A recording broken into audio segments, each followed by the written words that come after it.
everyone, welcome back to my channel. In this video, I'll be doing a quick review and swatches of the Etude House Fixing Tint. These are the 3 new additional colors to their fall autumn collection, which was actually released like 4 months ago, but here is my review. So with this one, this is just additional 3 colors on top of the other 5 colors they have already released.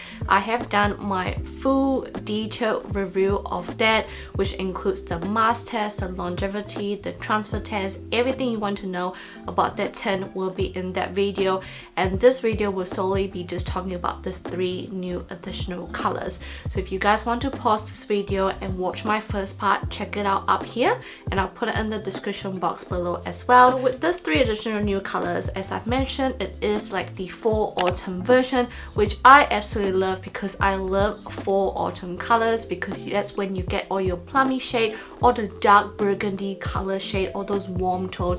It's absolutely beautiful. Apparently with the previous 5, it is more of a warm tone base rather than a cool tone. So with these 3 colors, there is a couple cool tone shades that will be great for those who like cool tone more than warm tone. Let's get started with the first color, which is number 6. Number 6 is called Soft Walnut, which is such a beautiful name, and just like the name itself, walnut consists of like that reddish tone brown shade. So this one is the same thing as well. This is a warm tone and it gives you like a red brown shade, and it has like a red undertone to it.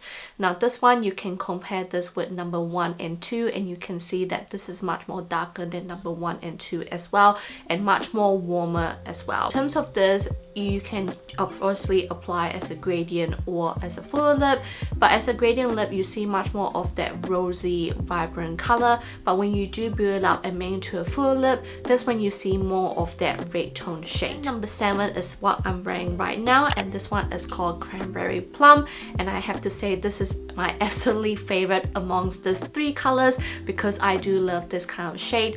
This one is a plummy pink shade, so it has like a pink undertone to it. This is actually cool tone, but I actually really love this on my lips, and I love the finish of this as well. And this one is much more pinkier compared to number 6.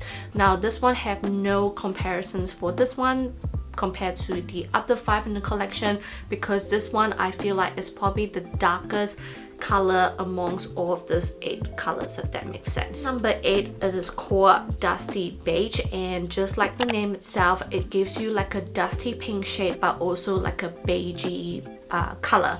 So it has a bit of that pink warm undertone to it, but also a combination of a mauve shade. I absolutely love this, and I have to compare this with number 5. I thought that number 5 is like an MLBB shade for me, but actually putting this number 8 on my lips, I feel like this is my actual MLBB shade compared to number 5, because I feel like this is so natural looking on my lips, and I feel like my lips are already pigmented enough, and I feel like using this, it just helps to just layer it more and just make it more apparent on my lip, and I absolutely love the natural finish of this. So I think that this one is such a beautiful nudie pink warm mauve shade for my lips. So yeah, I absolutely love this one as well. So those are the 3 new additional colors to the Etude House Fixing Tint, and as always, it doesn't disappoint me at all with this particular collection. I absolutely love it. But just in case you guys didn't watch my first part of the video, in terms of the longevity, I actually feel like it doesn't last as long as other lip product depending on what you do. But however, comfort wise, I feel like this is great for those who have really dry lips. Again, you probably have to exfoliate before applying this, because it does turn into like a matte finish but not too drying, if that makes sense. Once you exfoliate, it won't cling onto your dry patches, and it gives you a beautiful blurring finish effect, which I absolutely love. And I actually love the comfort at this as well, because it doesn't feel dry at all. So yeah, I definitely do recommend for those who want like a soft lip lacquer type of tint. This is actually really great. So I hope you guys enjoy this quick review, and I'll see you guys on my next video. Bye guys.